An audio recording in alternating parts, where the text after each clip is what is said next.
Lewis and his colleagues since 1978 have been publishing articles exposing the various operations of the CIA all over the world and some of the threats to civil liberties and democracy that this organization has contained. Lewis, welcome to Alternative Views. Thank you. I'm glad to be here. First of all, how did you get into the CIA watch business, and what led you and your colleagues to found the Covert Action Information Bulletin?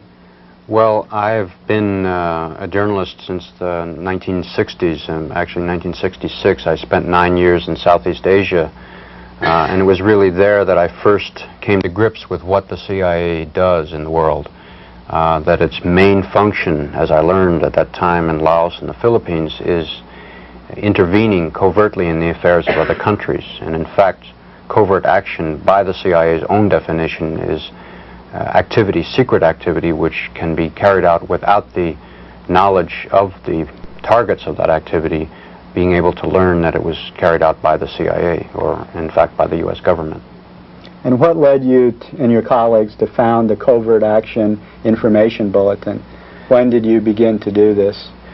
Well, it was after a long succession of efforts, largely growing out of the Watergate revelations, of the Church Committee and Pike Committee reports, even the Rockefeller Commission reports, which documented gross and ongoing and very large-scale CIA covert activities that had been carried out. Up till that time, the American people didn't know very much about this, and that was really what the CIA is about, is keeping it secret from the American people. In sum, the CIA's activities, of course, are known to the people against whom they're carried out, but it's the American people who are the last to know about it. And we, as a result of a lot of those revelations and a lot of other people who were concerned about it, decided to try and put together a journalistic effort to look into these areas. There was another magazine, Counterspy, which started earlier, and after several years it bit the dust, and we decided after 2 years in 1978 to start Covert Action Information Bulletin. Well, it looks like there's going to be some real problems coming up, not only just for you and Covert Action Information Bulletin, but also for civil liberties in general in the United States and finding out what's happening, what our government is doing in our name covertly around the world. With the Intelligence Identities Protection Act just about to be passed in Congress, and with Reagan's Executive Order 12333, things are going to be quite different shortly, aren't they? There is clearly a very marked escalation towards secrecy in this government. These two pieces of one legislation and one executive order. The executive order does not have to be propounded by Congress. Congress doesn't have a single word to say about it. Basically, these two working in tandem with each other, along with other efforts by this administration to embed the CIA and the other intelligence agencies, of which there are some 18 federal agencies, in secrecy. This bill is the CIA's greatest operation without any qualifications. It's better than, in terms of their interest, than when they installed the Shah in power. It's better than the coup in Guatemala. And of course there are many failures from their own point of view. Better than putting Pinochet in power in terms of CIA values. What it is nothing less than an Official Secrets Act. This is the legislation that the CIA has been trying for 30 years to get, to give it legal protection and legal exemption from freedom of speech and freedom of the press. Now, what makes it such a beautiful operation is that it is in the process of being passed. It's going through the Congress more or less like a dose of the salts.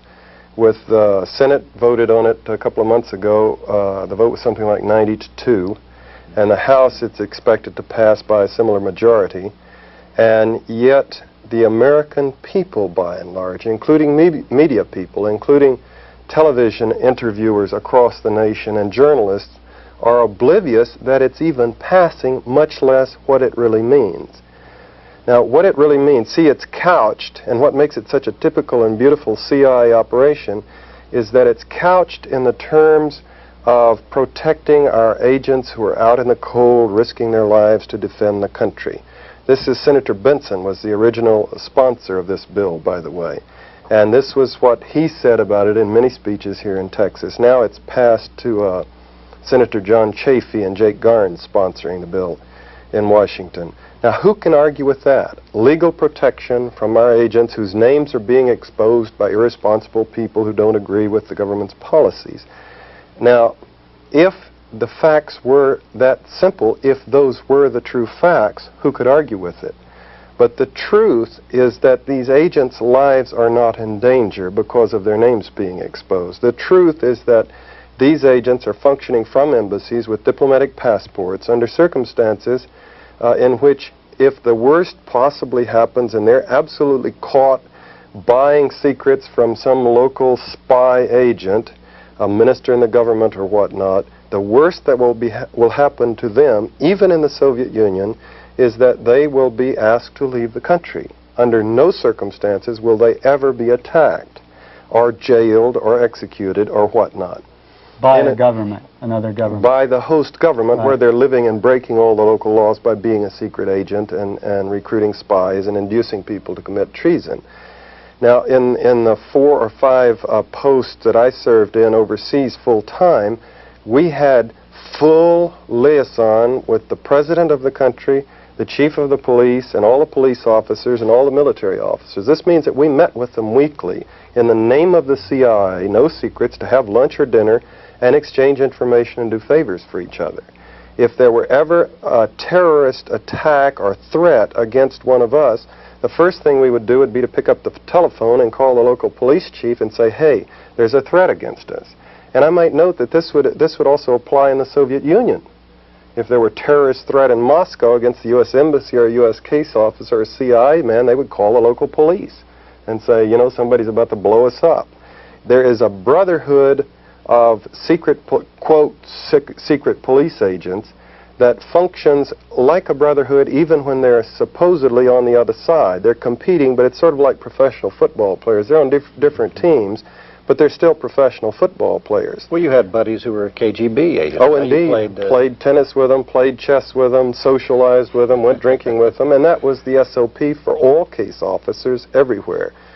2,000 plus, well over 2,000 names have been revealed, printed, published in the last few years, and not one agent has been killed because of his name being revealed. Now, there were 2 cases where it looked like they were put-up jobs, right? Which the congressman and the CIA always mention as the reason which we they had to have jumped this on. Yeah. Richard Welch in Athens, the 18th of December in 1975, was killed. He was shot up by terrorists in front of his home. And at that moment, the church committee, which was in full session, was out of business. Washington, every door in Washington closed on the church committee because, as though the church investigation had anything whatsoever to do with it, they flew him back and gave him a full state ceremony, which of course was admission that he was CIA to the world.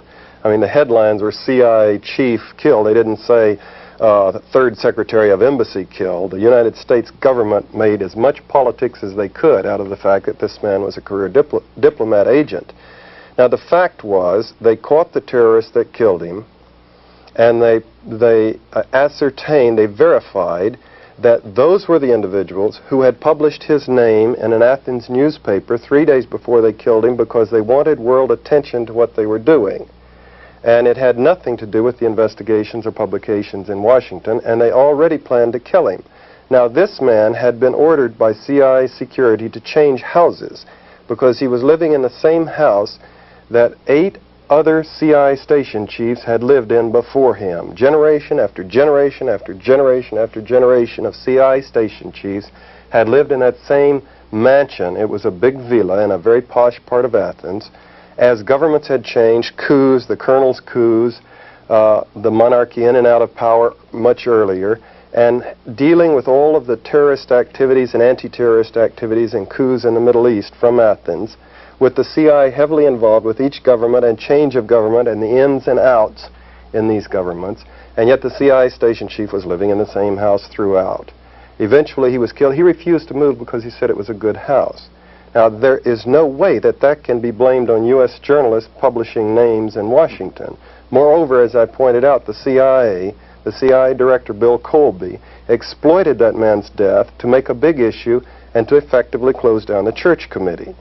Which was investigating the CIA which was investigating malpractices. The CIA's extensive malpractices. They put the Church Committee on the defensive and out of business. Now, there was one other incident in El Salvador where two agents who were under a labor cover were killed by by the government police, the secret police. They're treasury agents, is it, in El Salvador that do the killing down there. Now, these two guys were in contact with the government. They were killed by government agents, set up in a hotel and shot. And the United States announced to the world that they were secret agents. Their names had been published much previously, but the United States identified them, thereby admitting they were agents and admitting that they were using this labor organization as cover. Where did they make this announcement?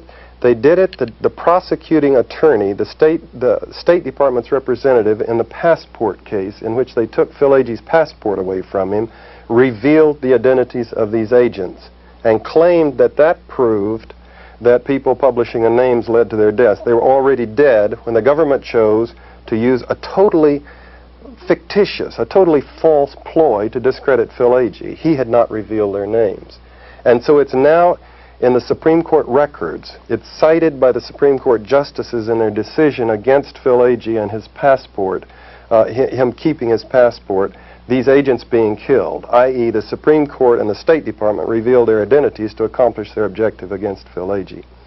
There was another situation in Jamaica where it looked like it was a plan put up job which failed. In that case, indeed, the chief of station's house was shot up with machine gun bullets, and so they made considerable propaganda publicity out of that with photographs of the bullets. But it's true his name had been published, but what happened is the back wall of his garage, well away from the house, received 5 machine gun bullets at a time when his family was out of the country and he was not in the house. And yet they tried to use that to make publicity to show that it made it dangerous to have the names revealed. It was also during an election where the opposition to the social democratic government wanted to make it appear that terrorism was rampant in Jamaica. And so wasn't there some political exploitation? Oh, indeed. There was considerable political exploitation of it, and all evidence points that it was the government secret police that fired the bullets. Right. But again, the press in Washington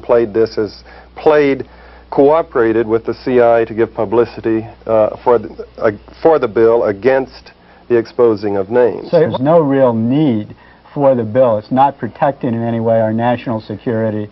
That's not required by the history of the CIA. Precisely. On the one hand, that's the problem, and I go a bit further to point out that these agents, 80% of them were identified from overt information in the Library of Congress.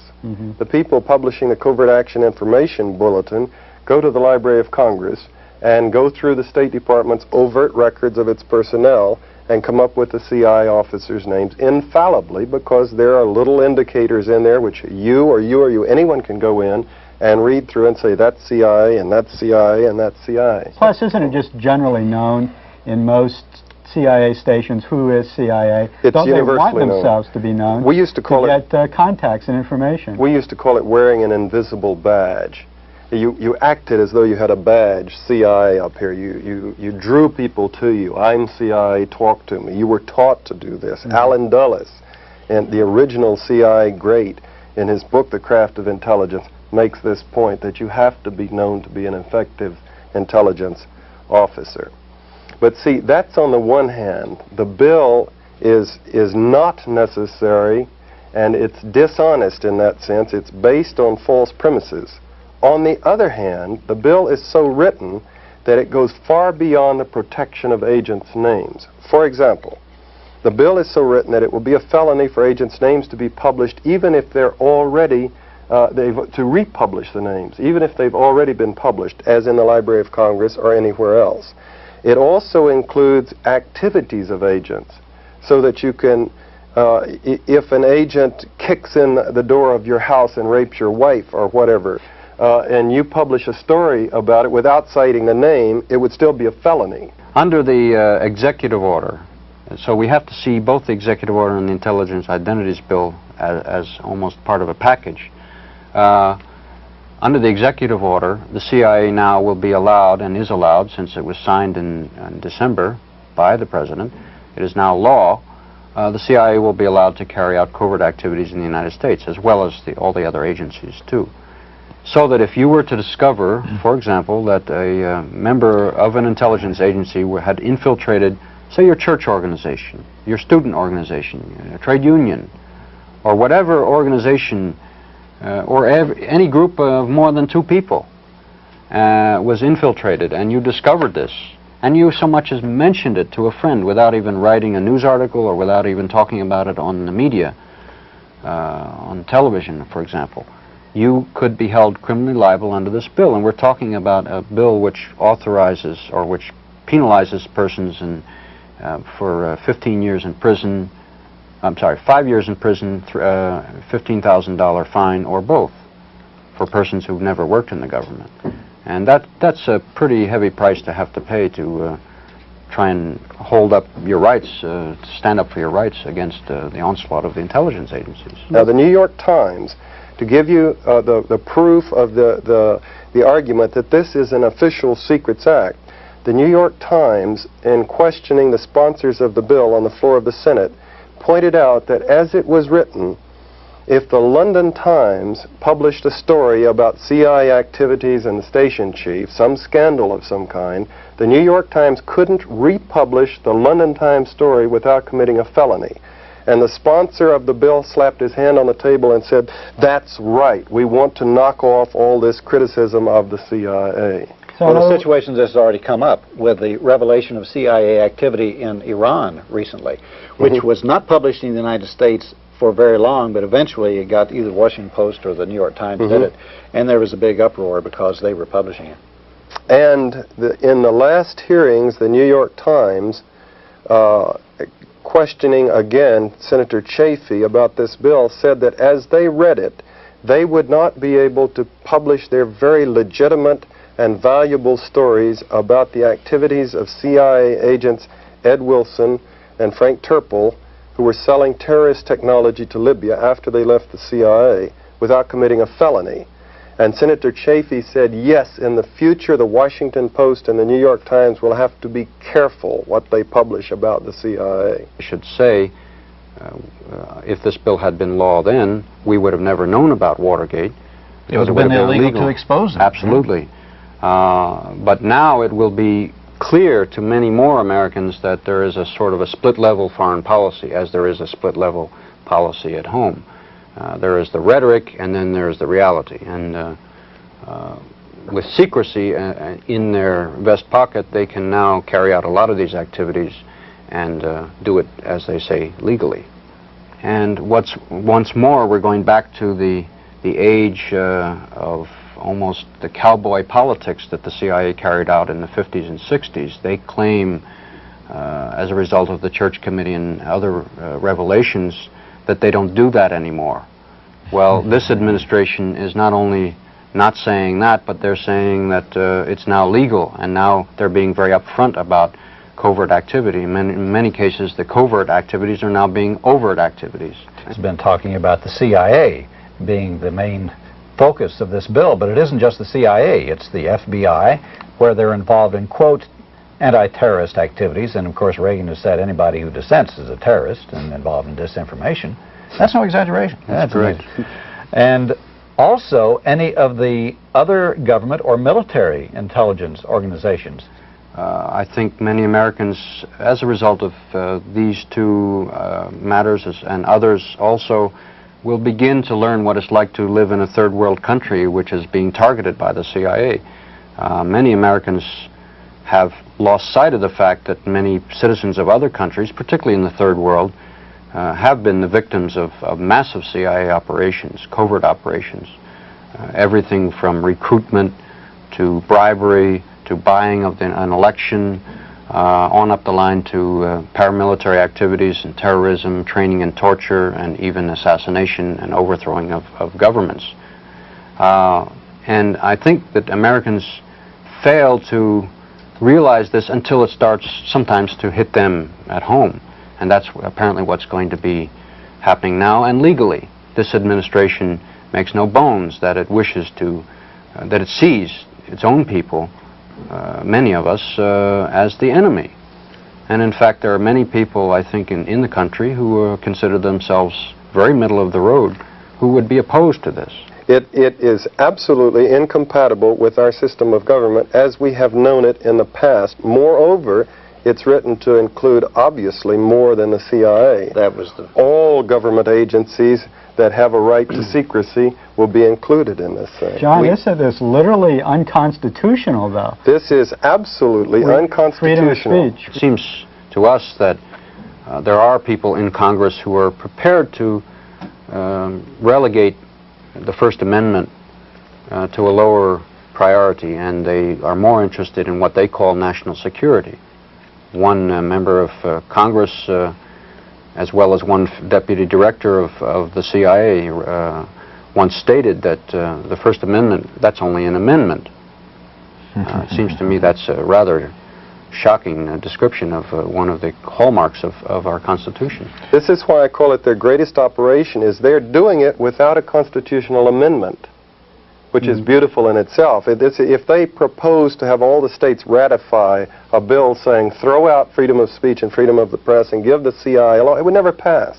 But on the one hand, they're doing it without constitutional amendments, and two, they're doing it without the nation even being aware of it, which says something about the vigilance of Americans and their own feelings about their freedom of speech and press. They could care less. They would rather watch a football game. Why is this the case, or why have they gotten so far with it without media scrutiny, without public uproar, etc.? It's not just the apathy of the people. Isn't it also that the media just hasn't reported on what's involved in this? Well, the media in this country is the most apathetic that I've ever seen in the world in terms of playing ball with the administration. 80% of our news is reporting quotations of political leaders. President Reagan giving a speech in which everything he says is either distortions of historical fact or propaganda statements, in effect. Or bald-faced lies. Or bald-faced lies, all mixed together, and yet the press will report his speech as a fact. It is a fact. He made a speech. He said those words, but they don't say at the end, and everybody in the room, that it was all balderdash. Now, there's a little bit more of that with Reagan than there was with other presidents, because he makes these misstatements so constantly. He gets the facts screwed up so much. But the press doesn't have any sense of defending its own rights. We have had an occasional editorial, including in the Austin American Statesman, saying that the Names of Agents bill is unfortunate. And that's about the size. The New York Times ran an editorial saying this is unfortunate. They said it was kind of wistful. I read it when I was on my way to lecture at Yale and Wesleyan a couple of months ago, and I read it in the New York Times. They were saying, golly gee whiz, they mean this thing to apply to us too. Yeah, there was another in which they mentioned Lewis Wolf, and they said, well, it's a bad bill, but on the other hand, we've got to take care of people like Lewis Wolf and maybe John Stockwell. They cannot believe that that such a thing will actually apply to them. But unfortunately, the CIA has many allies in Congress, and some even in the media. And so sometimes you can pick up a newspaper and read some of the CIA's own propaganda coming from some of those people. What is the source of the CIA's power in Washington? Well, I think it's the whole idea that the CIA has built up, even in the halls of Congress, that it is somehow a sacred entity, and that while there was a lot of criticism of J. Edgar Hoover of the FBI, not a whole lot of it while he was alive, it's all happened since he died. It's interesting because it is known, for example, that Hoover had a lot of information and a lot of very damaging information against members of Congress. It is also clear that the CIA maintains relations with a number of Congress people, some of whom have said so on the floor of Congress, that they are in close contact with the CIA. And this bill, for example, which was written by the CIA, and they said so. Deputy Director Frank Carlucci said it on national television back in 1978 and said, we are now about to deliver this bill up to Congress. That's a little bit of a strange way for laws to be written if they're going to be written by the CIA. Now what this bill is, it's part of a number of bills and legal precedents that the government is obtaining to keep. Now, they're not going to go out and arrest the editor of the New York Times and put him in jail for 10 years the week after this bill is passed. They're not that stupid. But they're getting, they may arrest Lew Wolf if he violates it. I think they probably would, because they could make propaganda out of such an arrest. But what they're doing is they're getting that bill, they're getting the passport ruling, for example. They're getting the other legal precedents, such as the lawsuit against Frank Snepp, Marchetti, and myself, and travel restrictions. They're getting authority for the Secretary of State to throw people out of the country who should have political exile here, such as the El Salvadorian refugees. And they're getting these things ready so that the next war that they get us into, as in Vietnam, they will have the legal power, muscle, to handle it differently than they did during the Vietnam War. They handled the Senate home to make it impossible to speak out. The dissent that choked off Kissinger's and Nixon's, and before that Rusk's, efforts in Vietnam, the popular uprising at home that forced the United States government to abandon its policies and plans in Vietnam, will not be nearly, the government will have weapons to crush such a thing in the future. It'll have an Official Secrets Act to make it illegal to publish stories like My Lai and whatnot, because there were obviously secret agents involved. So the publication of the My Lai stories would be a felony. Jane Fonda and Cora Weiss's travels to try to make communication and establish some basis for working out a peaceful solution to the thing, they would snap their passports up in the future. And then the other restrictions on travel, the other restrictions on government agents, so that an officer who's been in the service can't stop and say, we were bombing villages and bombing churches and schools. That would be a felony. He would go to jail. It's a British Official Secrets Act with a different name. You know, you were mentioning a while ago, it's not only just the CIA, but it's others too. We had a program recently, which you may remember, about the Greensboro massacres, in which the Klan and the Nazis, in broad daylight and in front of TV cameras, shot down 5 labor organizers and killed them in Greensboro, North Carolina. It came out by the investigations that Bureau of Alcohol, Tobacco, and Firearms agents was working with the Nazis. Indeed, he was the one who gave them the names of the people to be shot. Also, there was FBI and local police complicity with the Klan members. As a matter of fact, it's come out that the FBI itself established over 40 chapters of the Klan over the years in North Carolina alone. These revelations would be a felony now. Yeah. It would, exactly. If this passes. It would be a felony to reveal such information to the American public. Or government of, by, and for the people is soon to be a thing of the past in the United States. What this will do is to put the CIA, the FBI, and these other government agencies outside of the realm of public criticism and even discussion. Or law. Yeah, outside of the law. Right. Because they've broken every law of man and God in the activities they have conducted, the experimentation on American citizens, for example, with chemicals and disease, the propaganda of the United States, breaking and entering, Colonel White's famous words about where else can a red-blooded boy lie, kill, cheat, steal, rape, and pillage in the name of the All-Highest. Now they will be able to...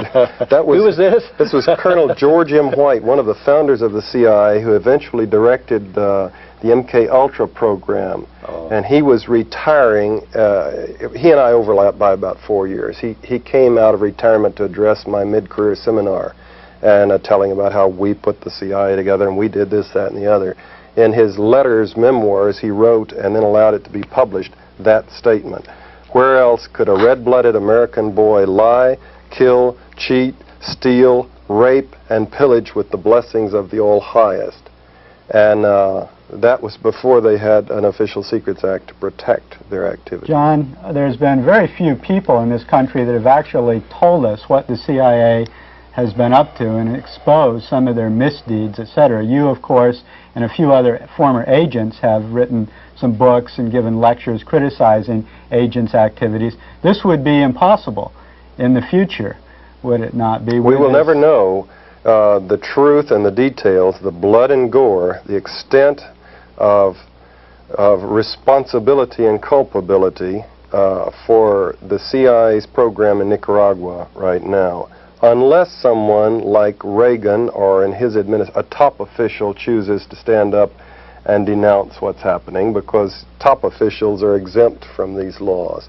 But we will never know the truth about, for example, the Shah and the evacuation of Iran, and which was a debacle, I was told, by a friend of mine who was close to a third friend of mine who was part of the CIA security establishment in Iran, who said it was a debacle that far exceeded the evacuation of Vietnam, the evacuation of the United States from Iran. And this story will never come out. And the many other stories, the assassinations that probably are being planned today, such as the coup in Chile, or the assassination of Patrice Lumumba. These sort of things are going on, but the public won't know about them in the future. Why has the government been so outraged by this publication and putting so much heat on them? I don't think there's any other publication in America that's had so much government pressure put on them than... Well, you have two forces in the government functioning here. You have one is a defensive outrage against being attacked. Secret police organizations don't like to be exposed and attacked. That's the same anger that they focused at me. People who are performing activities that the full range of the society, the 90% of the society, would describe as depraved. People who are doing this while functioning under the cover of being legitimate State Department diplomats, prestigious cover positions, don't like to have their activities and names published for what they really are. This is traditional anywhere in the world. The goon squads in Chile don't like to be attacked, nor does the KGB in Russia to be attacked and exposed. But nowhere else in the world do they become as self-righteous and as vindictive as they do in Washington, where the United States ambivalence, the duplicity, the Jekyll and Hyde aspect of the United States character, where we profess such high ideals, and yet traditionally we have exploited, we have engaged in activities that included dropping atom bombs on women and children in Japan, eliminating large elements of the Indian population of this country, and in the past 30 years killing well over 800,000 people in the third world under circumstances that can only be called terrorism, but doing it pretending all the while to be idealistic, high-minded, human rights-oriented, freedom-loving people. Now, these values are brought together in the CIA, where people are diplomats by cover and CIA agents by trade. And when they have themselves exposed and have their children, their family, their friends find out that, hey, you weren't really a nice diplomat all these years, you were in fact running the Phoenix program in Vietnam that killed 40,000 people, including many innocent people. This isn't something that makes these people feel good, and they get very angry. Moreover, the nation in the mid-70s was clearly close to closing down the CIA, to rejecting this kind of activity. So they were fighting for their existence. And there you get into the other driving force of their reaction against Lew Wolf and Bill Schaap and myself and others, is just simply exploitation, working the thing against the people who... there is a theory, which is of course nonsense, that Phil Agee was sent by the CIA to reveal names to create an atmosphere which would lead eventually to an Official Secrets Act. Now that is certainly nonsense, and in the extent to which it discredits very honorable men, you know, but the fact is that they are exploiting this revelation of names extensively to effect the passage of an Official Secrets Act. They've tried every other way over the past 30 years, every other way you could conceive of, They didn't succeed until modern times and the curious vacillation of the American public and Washington and the senators and congressmen in terms of just pure conservatism and callousness. And I think that American people really have to understand that it is their rights which are being threatened here. Now, we are, among many people, ones who reject the idea that it's more important to protect our rights than people in other countries.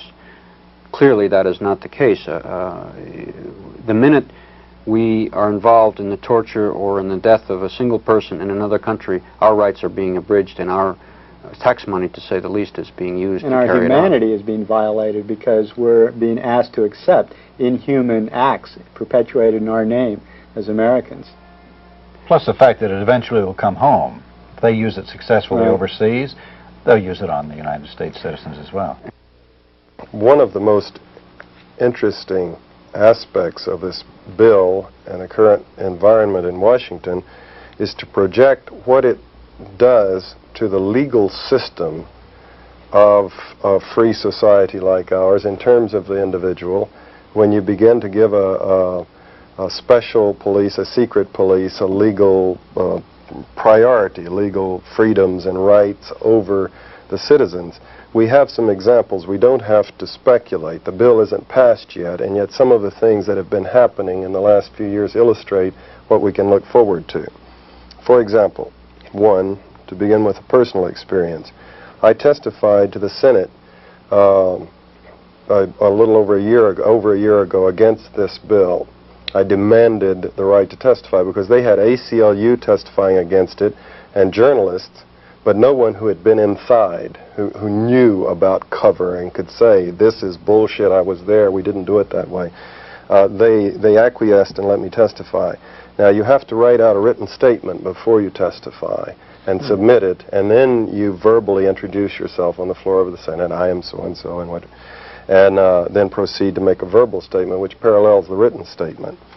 The Senate Intelligence Oversight Committee submitted my written statement to the CIA for censorship the day before my testimony. The CIA struck out 2 parts which were in the public record, published in my book and republished in many magazines. Overt information which both of you have read and many other people in this nation, 40,000 people or so that bought my book have read, which was not national security information, but there were 2 things that I cited that showed the CIA's disregard for agents' cover. It just illustrated the fact that that they weren't secret agents. The CIA struck them out and returned the report, deleting these points. Now, I was meeting with the representatives of the Senate committee just before I went on to testify, and the Senate legal counsel, the young attorney, threatened me right outside their office. I didn't have a badge to get inside their office. We were standing in a little foyer outside, and I mean, finger in the chest, thump, thump, you know. And I'm warning you, John Stockwell, do not use the floor of the Senate to challenge CIA review like this. And I'm backing up like that. Then we walk into the... He didn't know you're an international karate champion. And so then I went in to testify, and I began to introduce myself, and Jake Garnes from Utah, I was saying, you know, Stockwell, 19 years in the Marine Corps and Marine Corps Reserves, 13 years in the CIA, the wars and medals and whatnot, to establish the fact that I have certain credentials for having served my country. And he interrupted me to say, I know who you are, you're a traitor, and everything about you fills me with loathing and disgust. And I said, Senator, no one is going to say something like that to me anywhere. And he said, I just did, I have my freedom of speech too, and grinned at the cameras. And I said, yeah, but the difference is that I give you your freedom of speech, and you're trying to take mine away from me. Okay, in Frank Snepp's case, where the government sued him to take a civil suit to take away the profits from his book, so-called. They took away all the gross proceeds, not just the profits. They took him into the fourth. Oh yes, he couldn't deduct his typing costs or whatever. They took away the gross of everything the book had made. Now, in the first day of hearing in the 4th District Court under Judge Orrin Lewis, with all kinds of attorneys and journalists attending this thing, Orrin Lewis made statements which the Washington Post, 3 major newspapers in the nation, were virtually calling for his impeachment the next day for the bias of his statements. He said that it would not be necessary to have a jury, that he could handle it himself. He said that the facts in the case didn't interest him one damn bit. He said that it was his objective to take away from Mr. Snepp his, quote, ill-gotten gains. That was before the trial even started. This was the first day. This was in the first days of the thing. Non-biased, open mind. He did this in front of, like I say, 50 attorneys who were there because of the unconstitutional, the new law aspect of the case, and journalists, prominent journalists from all over the world. Now, that's horrifying, but what's much more horrifying is what follows. Frank Snepp and his attorney were relaxed after that, figuring that whatever happened, they had it won in the appeals because of his incredibly prejudiced statements then and throughout the case. He kept interrupting the state's counsel to disallow, to protest Snepp's positions and vice versa. I mean, he was conducting the hearings. Now, Snepp and Mark Lynch, the ACLU attorney working with him, felt that they had it absolutely won in the appeals. When they got the court record to go to the 4th District Appeals Court in Richmond, Virginia, those statements had been expunged from the record. Wow. And the appeals court refused to address itself to the fact that Orrin Lewis's prejudicial statements had been written out. The judge had gotten to the court recorder and told him to type the thing up without those statements in it. Is that legal? What's the status of that? That's a pure, raw felony. Orrin Lewis and the court recorder, or whoever did it, should get about 15 years for that. But the courts refused to consider the fact that the court record had been modified. There were 50 witnesses, 3 newspapers calling for the man's, virtually for the man's impeachment for his statements. And then when they get there, the court record, it doesn't say the same thing that all of these witnesses said it did afterwards. That's just one example. This also shows very graphically how if you have these police agencies like the CIA or the FBI getting out of control, how they corrupt the entire legal system. And then the case of Phil Agee that we mentioned previously in his passport hearing, where the state is revealing names, falsely claiming these men were killed in order to prove a point to get broader legislation for the CIA. And then just a little case that has no implications in terms of names of agents' bills or whatnot, freedom of speech, but it illustrates the point. Phil Litchke quit the CIA. He was writing a book about Koreagate, which I hope he gets published. It's truly a horrifying account of its own about the inside story of Korea. He submitted it for review, as the law requires him to do. They challenged it and deleted a lot of things. So then he would write footnotes saying, the information blanked out in the above paragraphs discusses a high-ranking CIA official who was taken out by Korean police and gotten drunk and coerced and blah, blah, blah, blah, but without, trying to come up with a footnote and then submit the footnotes for review. And he was truly a thorn in their side, and then they were having to address themselves to what of the footnotes could they, because, they eventually have to defend these things in court. But anyway, he was working on his book very seriously with them through the review process. His wife was unstable, treated for mental problems in psychiatric treatment. They were in the process of getting a divorce. The CIA had its counsels work with her and work with her counsels. Now, they claim this was necessary to prevent her or the divorce proceedings from revealing national security information, but she wasn't an employee of the CIA. They had prominent GS-17 CIA officers go to the divorce hearings and testify against Phil Litchke character assassination, saying things that his friends would absolutely deny in terms of his character and his stability. And when he and his attorney tried to cross-examine them, the court said no, because of national security. They couldn't be questioned on the statements they had made about him, and they were permitted to walk out of the room without cross-examination. So they could stand up and destroy his character, lying while they did so, and walk away without being cross-examined. Now see, the precedent in that case means that if the government begins to come after people, like, they have to rewrite the whole legal system. If they begin to prosecute people under the names of Agents Bill, they can't, you know, the citizens' defense of this was the truth, this horrible thing was happening, which might make some points with the jury, cannot be brought out. They'll claim national security. So they will allow government witnesses to come in and testify for the prosecution, but they will not allow them to be cross-examined to pull out the whole truth to defend the individual. This is what we're getting into with the new law. Legal libel, legal slander? Legal libel, legal slander, legal biased information, and depriving the citizen, the defendant, of the right to defend himself, to get the full information out. It's a new law. It's a new era we're getting into. It's 180 degrees new from what this country is all about. And again, I repeat the irony that the beauty of it from the CIA's point of view is that the great mass of the American people, including the press and the movers of the society, are oblivious of what's happening. John, we wanted to thank you for coming on our show, to revealing to our audience here exactly what's at stake in this name of Agents Bill.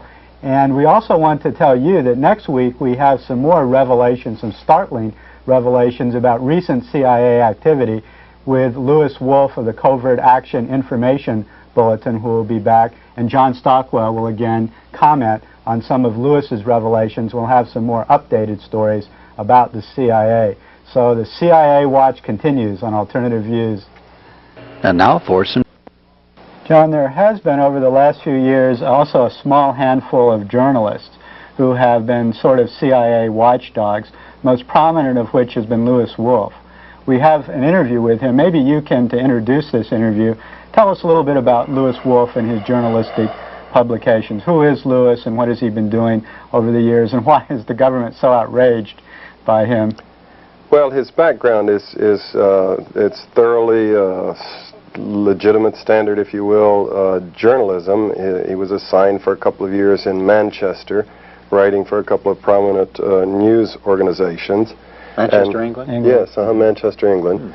And eventually made his way through London back to the United States, where he gravitated to a scrutiny of the CIA and the intelligence community, watching the revelations of the Church Committee, information that he had come across in his research, some of which he had published as part of news stories previously, other parts of which he was not permitted to publish by the nature of the press establishment.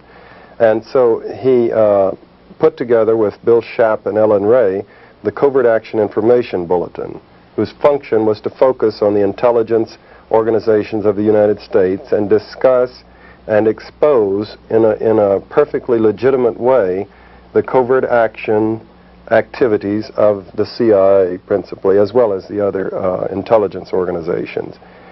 I believe they formed that in about 1976 and have been in Washington since, publishing stories of true stories. Their quality, their standards of journalism are exceedingly high. That bulletin is distributed in the State Department, and it's sold out the first morning that it's put on the stands in the State Department newsstands. They also publish in that bulletin the names of CIA agents and where they are now, as they're assigned and reassigned about the world. I believe that in very recent months they have ceased the policy of publishing names because the controversy is so hot, and they would just as soon... And also, it's never been their intention to break the law. They've made that clear from the outset. Bill Schaap is the brother. He is a highly competent attorney and is the brother of a top sportscaster in New York City. He is a very articulate man himself and has testified to the Senate many times against the names of Agents Bill, for example, and defending what he and Lou Wolff are doing. And after his testimony, many times senators have come up and shaken his hand and said, I disagree with you, but you certainly make your case for the legitimacy of what you're doing very well. Let's take a look at some of the things which Louis Wolff had to say, and we'll let you comment ever so often on this, okay?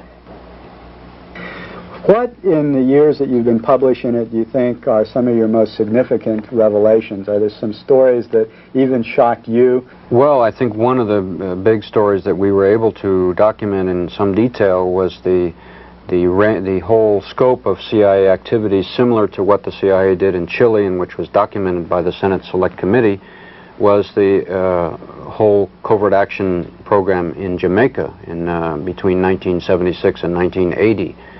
And we did a great deal of research into that, and we discovered in many ways a very similar program, almost a classic model that was followed along the lines of what they did in Chile, including three major categories: military, paramilitary activity, the use of propaganda in the media, and the third one, which was economic warfare, using the multilateral organizations, the International Monetary Fund and others, to withhold loans which had been promised to the Jamaican government. This is one example. What are a couple more of the details of that? Particularly, you mentioned those first two examples of actual paramilitary activity the CIA was involved in Jamaica. There was a fire, for example, that took place in Jamaica of an old people's home. I think 150 old and infirmed women, many of them blind, were living in this home, and as it turned out, the place burned down in the space of about 8 minutes, 7 or 8 minutes. It was discovered that the phone wires had been cut and that the exits had all been blocked. Even those who could see their way out could not get out. And that the means by which the fire was set was the use of a petroleum jelly, which was unavailable in Jamaica. This was one indication, among others, that there was outside help. Why would the CIA, you might ask, why would the CIA want to murder 150 old women? It was because it was an effort, part of a very large-scale effort to discredit the government in Jamaica, which was at the time headed by Michael Manley, the Prime Minister. There were images produced of Michael Manley in the media, in the Daily Gleaner, which was the newspaper which the United States, through the CIA, helped to support. And there is a good deal of evidence of that. There were images of Michael Manley showing a death mask. I mean, it was his face which had been somehow made to look like a death mask, although it was pretending to be a photograph of him. And there were many ways to try and discredit him. This is very, very similar, in fact, to what the CIA did to try and discredit Salvador Allende in Chile. If you remember, Richard Nixon instructed the CIA in a meeting which was in 1970 in the White House, and there was a document in the Senate report which is reprinted, and he said, "Make the economy scream." Those were his words. And that's, of course, what the CIA proceeded to do in Chile, and that's what they also did in Jamaica. They also furnished a lot of munitions and assistance to the terrorist squads that were going around killing people in the cities and also in the countryside in Jamaica as well. That's correct. Well, John, you had a trip down to Jamaica, and you saw a lot of these things about Jamaica with your own eyes, right? Yes, indeed. A very moving, a very interesting trip to me to see a target country at a time in the height of a CIA operation when I was completely outside. So there's no way that I could see the problem that journalists have always had when the U.S. government was targeting on a country in a situation, trying to destabilize it, overthrow or manipulate the elections or whatever, of trying to figure out what's going on when you don't have access to all of the flow of cables and the discussions in National Security Council meetings and whatnot for the planning. I observed that from published information, the CIA station there was quite large for that size of a country. It was huge, in fact. It was bigger than any station I knew of in Africa, although Jamaica was a fairly small island with 2 million people. That's typical of when the CIA is got a big operation going in a place. They beef up the station and beef up the offices back stateside. The tone and flow of articles in the Gleaner was, of course, as Lou says, definitely a chapter out of Chile or a chapter out of the Angolan operation. Every indication of a massive CIA operation going to destabilize the government, to make the economy scream. And in that case, I would say that probably someone got promoted for that one, probably several people. Because Manley was run out of office. Because it worked. By a legitimate election. Without a scandal, without an assassination, without the things that have caused the CIA so much grief, Manley, a champion of social democracy, of giving the people a piece of the pie, was thrown out of office, and an arch-capitalist was put in office. And again, there was minimal adverse publicity. Lew Wolf and the others were studying the situation and did publish about what was going on, but it was not published in the New York Times and the Washington Post, and the big television networks didn't do studies on it, primarily because even if the journalists of the big organs knew what was happening and might have wanted to, they really, just because of the secrecy, couldn't get the truth about what the United States was doing. One interesting thing was that the effectiveness of the liars in our government, you know, the duplicity. When we formed the CIA, we committed our leaders to having two policies, as Lou says, the rhetoric, the public statements, and the truth about what United States policy is. So an interesting measure of presidents is how effectively they lie. Interesting discussions that occur inside the CIA is about lying. Would you lie? You know, you're the DDO and you're going to testify to the Senate, and it's serious discussions. Are you going to lie? Because if you do, it's perjury, and there's a chance you could go to jail, and yet, you know, the organization expects you to lie. President Carter was one of the most effective liars I have ever watched on television and through the media. As a poker player, man, I would never go up against that man. He could look at that camera and say things that obviously he knew were completely and totally false. And I would study his expression, and I could detect nothing except occasionally a little wisp of a smile that wasn't consistent with what he was saying, like he thought it was funny.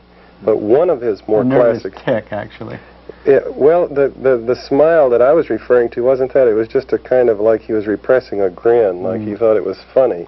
How he rationalized these things, I don't know. But one of his most conspicuous lies was when he sat down with Manley just a few weeks before the elections in Washington and told him face to face that the CIA, don't have the CIA doing anything to destabilize you or your government. We have no such program going, when obviously he did. And he pulled it off to the point where even Manley was troubled. Very effective liars. Another major story that we uncovered was the whole range of CIA media operations throughout the world. We did an analysis of these operations and the use of money, very large-scale money. It's thought between 1/3 and 40% of the CIA's budget. And I should say that that budget figure is the biggest secret that there is in Washington today. At that time, it was estimated that the 1978 budget was in the range of $1.5 billion. A more recent estimate by a military journal, not a liberal journal by any means, estimated that the CIA's budget today is in the range of $10 billion. At any rate, this analysis that we made of the CIA's media operations disclosed, among other things, that they deliver through CIA couriers ready to print or ready to broadcast news, and I put that in inverted commas, which is used by the media. And this is created by the CIA. How often does the CIA manipulate the media in this way, plant stories, get their views in the media? Is this fairly common as a modus operandi for the CIA? It goes beyond your, in the course of the past 30 years, it goes beyond your wildest imagination, the extent to which the CIA has gone to manipulate public opinion.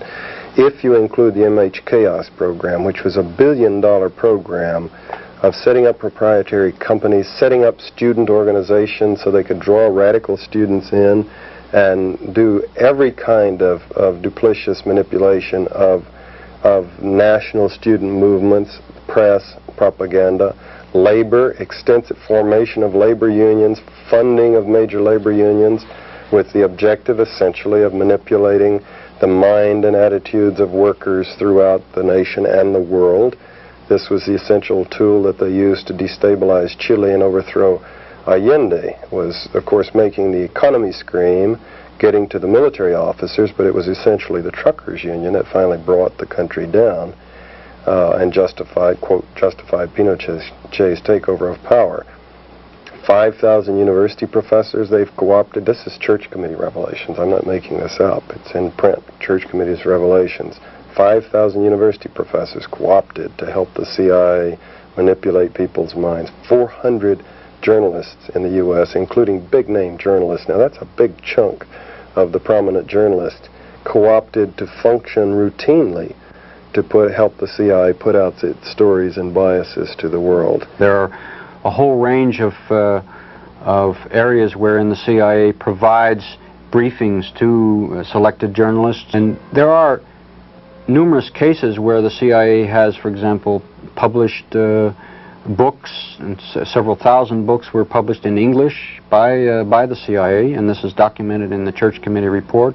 They set up 250 news services and wire services, some of which, not all, but some of which are still in the pocket of the CIA. And I think it's only fair to say that even some journalists who don't realize, there are some who are witting, but there are also some who do not realize that they're being targeted by the CIA when they come home from a trip overseas. They might talk to somebody and they don't realize, at least right away, who they're talking to, and then it turns out that they've been the source of information which was used by the CIA. And then specific operations around the world from corner to corner to discredit this individual, create an impression about that situation, such as El Salvador, the famous white papers in the Angolan operation, which I note were, you know, back in the good old days, we did a better job. Our white papers in the Angolan operation were based on very specific photographs and hard information of Soviet ships putting into Porto Ambuim in Angola. The white paper that the CIA produced for Alexander Haig to justify the intervention in El Salvador was a piece of trash. It was discredited by the right and the left and the center. It didn't hold together. I should point, for example, to the stories that came out during the Angola operation, where it was discovered that the CIA was involved in a massive covert operation, which the Congress cut off when they learned about it. There were certainly a small handful, really a tiny handful, you could count them on the fingers of one hand, of the members of Congress who knew about that operation and the scale of it beforehand, and then they cut it off. Well, one of the revelations at the time that came out was that the CIA had created a story that was planted in the media that the Cubans who were in Angola at the time were raping Angolan women, and that they were really doing very, very gross things to these women and killing them.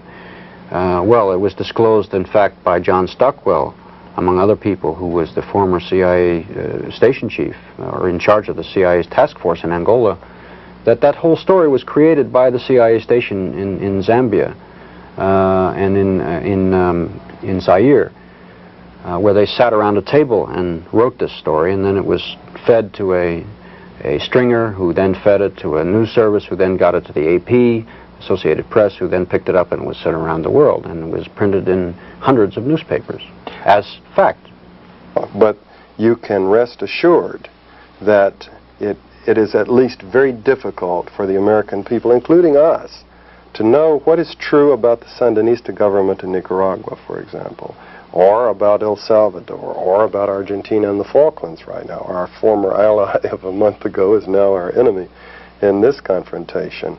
In Jamaica, for example, and then this very specific, the Libyan hit squad, the mythical Libyan hit squad.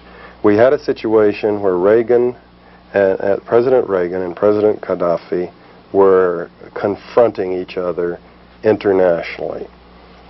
Reagan ordered our ship into what Libya claims is its waters with the specific intention of either standing Gaddafi down or provoking an incident. And it worked. He shot down 2 Libyan jet fighter planes. And then Gaddafi was incensed, and there was a credibility problem. There was the president of the giant United States confronting this relatively small Arab country. I guess this leads us to your Covert Action Information Bulletin, because there's a story in here about the hit squads, and it actually originated apparently with the Israeli secret police, the Mossad.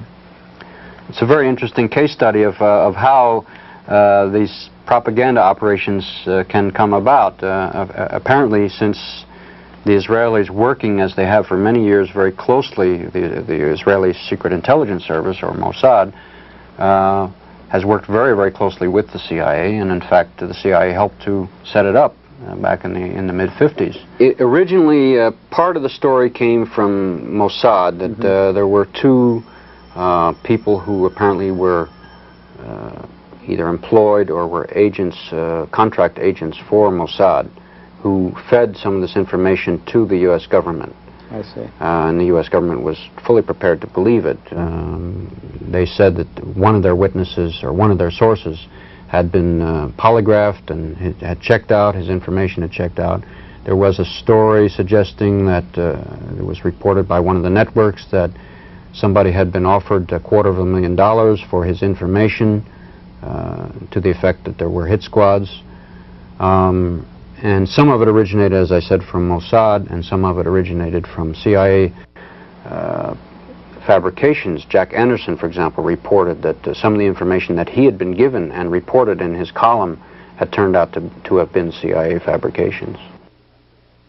It's important to remember that the Israelis, as much, I guess, as the U.S., considers it a priority to discredit and to possibly destabilize or overthrow the Libyan government. And one method that they thought of, I guess, was to create a story that said that Libya had sent death squads to assassinate President Reagan and other high officials. What were yeah, go ahead.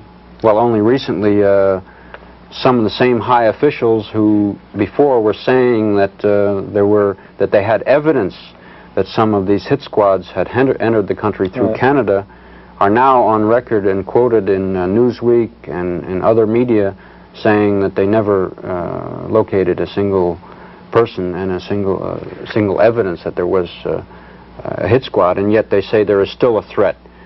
Well, I think it's fair to assume, though there is not enough information yet to say, but it's fair to assume that the CIA was hoping through this to create a justification for further intervention in Libya, possible military activity or economic boycott or blockade, as they've now proposed, as has been proposed by the White House. Well, let's take a look at some of the articles in the latest issue of the Covert Action Information Bulletin. Not only will it give you an idea of what the magazine is about, it's, oh my goodness, over 50 pages, but also it gives, just this one issue, gives a good example of the widespread operations not only of the CIA, it's not just restricted to the CIA, but mercenary activities around the world as well. We have been following the Seychelles Island attempted coup ever since it started, and we did a program with John Stockwell just recently where we mentioned that. I noticed on page 4 you have an article that says Seychelles beat back the mercenaries. This is quite a complex operation which involves South Africa and mercenaries and the French. Was the CIA involved in that? There's still a lot of information that will come out, but it is known that some of the activity, I should say primarily the main source of the coup or attempted coup was South Africa. That South African intelligence, including one admitted so-called former member of the South African Intelligence Corps, who says that he quote-unquote retired in order to go for a visit to the Seychelles for his vacation. And largely the program was initiated by the South Africans. It does appear, however, that the United States, which has had an ongoing interest in creating a base of operations in the Indian Ocean, and the Seychelles is a very strategic area, not just because of it has no large natural resources as such, but that it is a critical importance to the U.S. as a jumping point in the Indian Ocean. It looks like there are other aspects too, that they're also trying to keep the government of Mauritius from becoming a more progressive government. There were some significant elections coming up. Plus, there was something I didn't know at all, and that was the fact that there is an island chain, Comoros, which actually were taken over in a coup, which was carried out by mercenaries. Yes, in that case it was largely French intelligence which was the source of that one. There is some indication that the CIA was involved, though somewhat peripherally, in that one. So I can see where that could stimulate people like in the group down in New Orleans of missionaries. Boy, they are, in a way, aren't they? of mercenaries that were going to take over Dominica. Yes.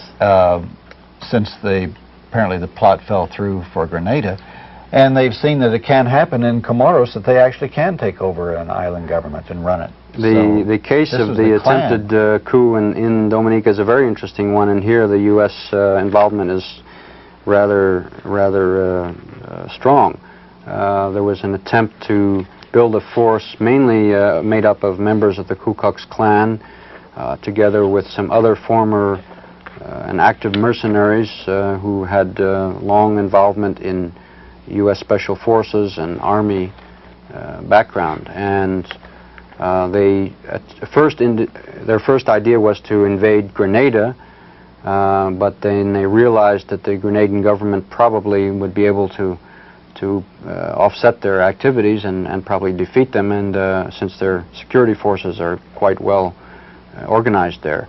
And so they changed their plan and decided to go into Dominica. The former Prime Minister, Patrick John, who was very, very closely identified with South Africa, in fact, he had helped to set up a monitoring station and also a base for the manufacture of long-range torpedoes, which could be built with the help of South Africa, which he helped to set up.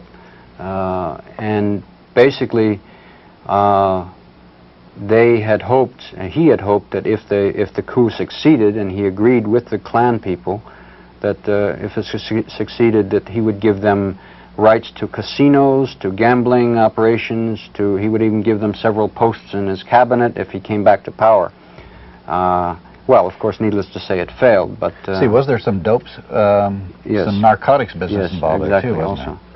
There? As there often is in these things. This is on page 44, by the way. We're getting a little bit ahead of it. Yeah, this is also covered in the same. Yes.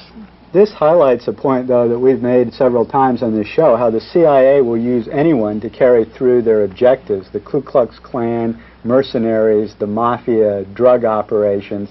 It's reasons like this that John Stockwell thinks that the CIA is completely corrupt and immoral operation. Not to mention the 800,000 people that have been killed through CIA operations. I think 800,000 is a very, very conservative figure, but yes, that's correct. There is clearly a trend today in the CIA to move more in the direction of contracting out some of the operations that it does not really want to get itself, not that it doesn't want to get involved, but doesn't want to get caught with its pants down doing it. And so some of the more sensitive activities they're branching out and letting either other intelligence services or other quote-unquote private freelance types. it looks like that they are developing a very significant alliance with the South Africans and the Argentinians. Once again, these are both covered in this edition of the Covert Action Information Bulletin. Angola de Pretoria's continuing war talks about the South African involvement there. Mozambique rebels exposed. Once again, we find South Africa involved in that. And the CIA in that case. Yeah, and the CIA. And then we get to an article here about Argentina activates international death squads. And this article shows that these, God, wretched, horrible people involved in tremendous amount of torture and maiming and killing of people in Argentina are now, like I say, they're subcontractees. And not only that, but the U.S. is trying to make a regional type of kind of a NATO. It's called SATO, which is a good SATO for SATO. But anyway, with South Africa taking care of the area in the Indian Ocean and Africa, and Argentina taking care of Central America and South America. In fact, Argentina said they would be glad to come up and help with the El Salvadorian folks, right? That's correct. Argentina, if there's a country in the world that has perfected the art of torture and the art of making people disappear, it is Argentina. And thousands upon thousands of Argentinians have disappeared. And I think that this article demonstrates, and this was an article which we did a lot of research on, and which was the result of a lot of press reports which came out, in some of them in South Africa itself, of the fact that the Argentinians had sent some of their more renowned and best known torturers to South Africa because they could no longer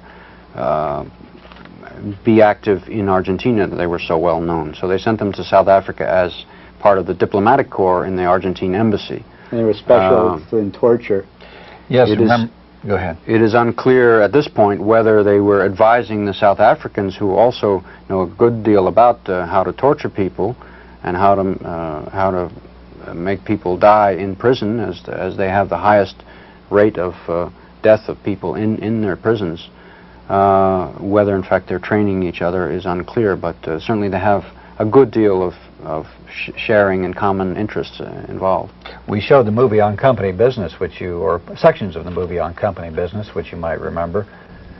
This movie showed the complicity of the CIA with torture all around the world. As a matter of fact, there are CIA torture schools in the United States. They bring people over here from various countries abroad, police, military, teach them the very sophisticated ways of torture, then they go back and operate on their own folks back home. And just to make sure that everything goes right, the CIA then has their agents which go down and supervise. They hold clinics, they bring people off the streets and torture them. I mean, it sounds like something which you couldn't even think up out of a sick imagination, but this is what goes on. And next article in your bulletin for March talks about the Salvadorian deserter who disclosed the Green Beret torture roll. This was in the news just recently, and it has actually the transcript and a considerable summary of what actually went on. And it showed the Americans supervising and helping out, and they tortured the first person to show that how it's to be done. This was a 14-year-old boy. And the next person brought in was a 13-year-old girl. And of course, after raping her, then they let the El Salvadorians try it and make sure they did it right. It's a gruesome story, and I think this is an example of something that the American people are being asked to overlook or to turn a blind eye to. That is the brutality of the Salvadoran government. It is not a case of President Duarte as quote-unquote a moderate person who's trying to stand up to the forces both from left and right. Which the New York Times always says. Exactly. It was, in fact, the New York Times in a story in January who disclosed the first part of the story, which was that the Green Berets, 8 of them, were present during a torture session. And it was a major story. Strangely, it was such a major story, but it was on page 2 of the New York Times rather than on page 1. But it was a very big and important story. I would say, however, that one of the reasons, I guess, was that the member of the Salvadoran army who talked about this, who is now deserted and who is living in Mexico, he was somewhat intimidated, I guess, by talking to the New York Times, and he's later revealed to Mexican media, and that's the transcript in this article, that the Special Forces, and I should say the U.S. Special Forces, was created originally by the CIA. The Special Forces were actually involved in the torture as opposed to standing by observing it. They said they didn't rape the little girl, though. I mean, there is some morality left, oh, yes. right? Louis, how does this torture and all of these CIA covert operations fit into American foreign policy as a whole? You have a couple articles in your current journal about the role of the CIA in these sorts of operations we're talking about within American foreign policy. Could you focus on that for a minute? Well, I guess it comes down to the whole doctrine that the United States feels it has to keep its role and its sphere of influence, or its spheres of influence, and part of this is putting governments in power, and part of it is keeping them in power. Now, there are many governments with whom the United States has been closely identified around the country who cannot stay in power without massive repression. Of course, El Salvador is one. There are many others around the world in all the 3 continents. Argentina and South Africa for 2. Absolutely. Obvious examples. South Korea is another example, and the Philippines. I think we have to understand, though, that why would the United States do this? Is it simply to keep somebody who is a friend of the United States in power? Successive presidents, and it's not just Reagan and it's not Carter before him, it's successive presidents basically since the 50s, since Eisenhower, have been working hand in glove and even have been on camera embracing successive dictators with whom we've been identified. The most recent example, if you remember, was the case of Jimmy Carter embracing the Shah of Iran a few months before he was overthrown on the steps of the White House. I think it's because of the CIA's involvement and, in fact, direction of much of these activities. It's not that the CIA is working on its own, as some people suggest, as a rogue elephant. The CIA works directly under the guidance and direction of the Chief of State, of the President.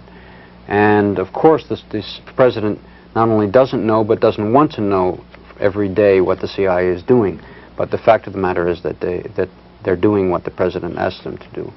And the other thing I should just mention quickly is that the CIA carries out these activities to keep the interests of the corporations, U.S. corporations, who have great interests at stake, for example, in South Africa and in all the other countries we've mentioned. That's right. The multinationals value stability above everything else, plus the ability to operate there, keep the economy low as far as wages, and be able to take the riches out of the country. And these right-wing dictatorships let them do that. Of course, there's a point which is reached, that, like in El Salvador, once it gets too far and the people really start a revolution, then the multinationals suffer there. And there is a certain level beyond which the U.S., when it becomes publicly known, as opposed to known in the country itself, publicly known in the United States, that the U.S. is so closely identified with such a repressive regime as today in El Salvador, that it finally realizes it has to fish or cut bait. It has to decide whether we continue to support this openly, or whether we have to find other ways to support, as for example, Argentina has now offered, we understand, directly to the United States to be a surrogate for the U.S. in El Salvador. Also Honduras is playing that role. This is what's so chilling about this Agents, Identities, Information Act, that it will cover over the possibility of the media exposing the worst abuses of the CIA, which will mean the American people won't know what it's doing. We'll have a secret government, and we will therefore increase the power and the scope of operations of the CIA. Whereas in the past, when there has been media and public focus on CIA operations and excesses, there has been pressure to cut back on the CIA. I think, however, the most threatening part of this is the whole move towards greater and greater secrecy, and so that the media will not even have the opportunity to report on this whole area. It will be illegal almost for a journalist for one of the major media to write or to report about intelligence. In many ways, that will just be beyond the pale now. This also ties in with the progress of Senate Bill 1 in the Senate, or the great-grandson of Senate Bill 1, which is designed to take away a lot of our civil liberties. We're gradually becoming a police state, really, it looks like, doesn't it? Well, what can be done about it? Well, I don't feel it's fair to be rhetorical about this. I agree that there is a move towards greater and greater secrecy and greater and greater or less and less accountability of the government to the people. And there are, of course, a lot of people who are opposed to this, including quite a few members of Congress. For example, 29 members of Congress signed a resolution challenging the right of the President to intervene in El Salvador. Under the War Powers Act, he has no right to do this, and they're challenging his right. And that's 29 members out of hundreds, but it is a significant, I think, indication that there is, even in the halls of Congress, opposition to his policies. As well as in the country at large. I mean, the overwhelming majority are against Reagan's policy in El Salvador. And I think the recent polls have shown that the foreign policy in general is not entirely accepted, or there is great doubt and great wonderment as to whether there's any continuity, whether the policy is thought out, whether it's based on realities or only the very anti-communist rhetoric of this administration. There are also quite a few people high in the administration who have intelligence backgrounds, and this is another indication that the intelligence is on the rise in this administration. Louis, is the final question, and to conclude, what can the American people do against these worst excesses of the CIA, and indeed against the threats to all of our civil liberties involved in some of these bills that are being passed that will unleash the CIA? I think the biggest thing is that people can educate themselves as to what is going on, to read their press, and to demand to know what is going on from the media, to try and exercise their rights, that is to let their member of Congress know that they don't accept whatever the policy may be, even to demonstrate publicly if they're opposed to these activities. I think most of all is to keep themselves informed and to speak out against it. Well, thank you very much. Let's focus on one of the current and most spectacular revelations that the CIA has made in recent years, and that is their expose of Nicaragua that was just yesterday, the day before we're taping this, where a Department of Defense personnel and a CIA director, Bobby Inman, yes, I think it was, claimed to have photographs that showed that Nicaragua was greatly increasing their military forces, that it was on the same model as Cuba's, that this was all being funded by the Soviet Union, that Nicaragua was systematically carrying out genocidal operations against Indian tribes living in Nicaragua. They had pictures of villages that had been destroyed. What would your attitude towards this be? I think the first time that I can remember since the Bay of Pigs that a single, there may have been one other case, but it's almost the only case since then that the CIA or U.S. intelligence has disclosed satellite data from which they say this came. Now, satellite data by its very nature, and depending on how far they enlarge it, can be made to prove anything. These pictures, I'm not saying, I do not know, I have not seen the pictures, but we are asked to believe that these pictures were taken within the last several months in Nicaragua or over Nicaragua by U.S. satellites. We are further asked to believe that the activity which is portrayed in these pictures is taking place as of now.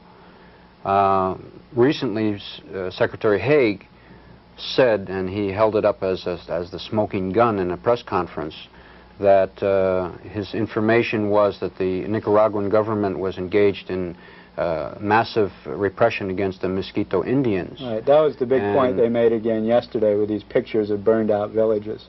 Well, one of those, the picture to which Secretary Haig referred to in his press conference 10 days ago was a picture which was published in Le Figaro magazine in Paris. And it later turned out that that picture had been published with a caption saying that this was the present Nicaraguan government showing them burning houses and burning people alive, I believe. It turned out that that picture, and Le Figaro has admitted it since then, was a picture that was taken during the Somoza rule, and that those pictures were 4 or 5 years old. And of course, Mr. Haig has had to, or General Haig has had to pull back on that one, but they are now still saying that there's massive repression against the Mosquito Indians. I would simply point out that it's a dichotomy and a contradiction for this government to give a great deal of attention to the human rights of mosquitoes if in fact these abuses are taking place when in fact Native Americans are not accorded the same attention by our government. Nor are the El Salvadorian people who are systematically being killed by these death squads that are... And the Guatemalan Indians are being almost annihilated. It's almost a genocidal campaign by the Guatemalan government against the Indians in Guatemala. I do hope that some of this... well, first of all, there is a lot of evidence coming out that the part of the campaign by the CIA against Nicaragua is through paramilitary units and squads of former Somocista soldiers who are being trained in Honduras. And their campaign is against these Mosquito Indians, and hundreds of mosquitoes have been killed by those squads in cross-border raids. One of the reasons why that the Nicaraguan government has been forced, I believe, by these campaigns to move a lot of these people away from the areas where they're in danger is because of those activities, not because of a policy of the Nicaraguan government. It's as a result of What would their reason the be to have genocide against these tribes, the current government in Nicaragua? The State Department hasn't given any hypotheses about why they would be engaging in this. I can't see any motive for it. Yeah, it seems strange. Well, they pretend and would have us believe that the Nicaraguan government is a totalitarian, one-party, top-down dictatorial rule, and that they have no wish to integrate the Mosquito Indians into their society, and that furthermore they have us believe that the Mosquitoes want to secede or want to have an independent country or state, or at least an area which they can call a separate country. I don't think there's any evidence to show that that's what the Mosquito Indians wish. John, since the time we did that interview with Louis Wolff, there's been quite a few revelations about CIA covert operations in Nicaragua. Can you comment on those? I think there were some stories in these times about some of the things that the CIA was up to there. I can comment in a speculative way, since I don't, you know, I'm analyzing the news now based on my past experience, of course. But let's see, what's the inflation rate since 1975 to 1982? In America? Yeah. What would that amount to, 5 years? It's been about 10% a year. Almost. Even more. The point is that the CIA's budget, it's been announced that the CIA, the President signed an order on the 1st of December ordering the CIA into full paramilitary covert action against Nicaragua from Honduras, organizing mercenaries to destabilize the countryside, to counter the Cuban aggression in that country, is what they announced was the justification. And the budget they were given was 19 million. I compare that with the 14 million that I was given in 1975 in Angola for the Angolan operation. The parallels are quite striking. You know, there were parallels with the Angolan operation in the Bay of Pigs, for example, and other covert actions. But then Guatemala was different, and Iran was different. So you know, each situation is different. But here, we have it's so close. They're working from Honduras. We were working from Zaire and Kinshasa. They're working with ex-Samocistes. We were working with the Portuguese exiles, the Portuguese who had fled, for example, creating an army out of these people. Also, they have, quote, mercenaries, but actually soldiers who were sent from Argentina, for example, and Venezuela and Chile and Colombia to join this force. We had people coming from various places, from France, for example, and of course the South African force. They're functioning. I could map out the office for you, the program, the international program. Some things that I would observe if you've read my book is that such an operation is global. The commander would not be sitting in Honduras running the thing. The commander of the Nicaraguan task force will be in Washington. He will be sending agents all around the world coordinating different aspects of this thing. They'll be sending cables to every station in the world advising the chief of station what his activities should be vis-a-vis the local police and the local president and the local press to create an atmosphere supporting to the greatest extent possible what they're doing, seeking arms that aren't attributable, seeking sources of news comments and releases that can be put together in white papers to persuade. And then the bottom line, that the justification Reagan has given and the CIA have given for doing this intervention is to counter the Cuban activities in Nicaragua. But see, the point is that there are not going to be any Cubans die in this thing. I believe it's said that there are 2,000 Cubans in Nicaragua now. They're functioning to help build an airport and no doubt military advising, although I've not seen that confirmed anywhere. A lot of doctors, medical personnel. Doctors and medical personnel and teachers and whatnot. And from Italy and several other countries as well. It's not just Cubans that have gone to Nicaragua, but a variety of countries. The Nicaraguan arms, it's been shown, are not coming from the Soviet Union. They're buying them from France and Italy and all kinds of other places. Or are they coming from Cuba? This has been proven by it. But the point is that this program of the CIA is not going to be killing Cubans. It's going to be killing Nicaraguans.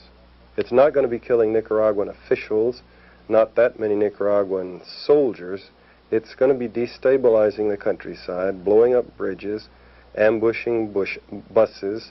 If they follow the pattern that they have in other places, there'll be some schools bombed and marketplaces bombed to destabilize the economy so it can't function, so the network and fabric of society will break down. They kill village leaders. I've read articles about that. The Phoenix program being duplicated, killing village leaders, hauling people out and executing them to terrorize them from cooperating with the government. And their families. And their families.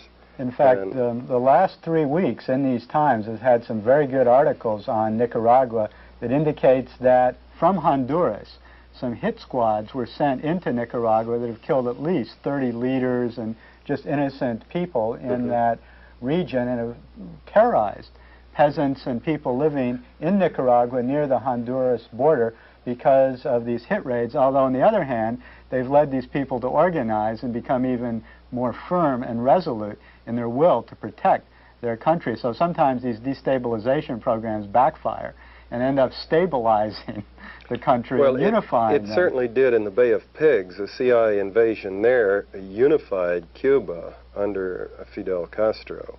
He came out of that thing 10 times, 100 times stronger than he was going into it. And that probably will be in effect in Nicaragua.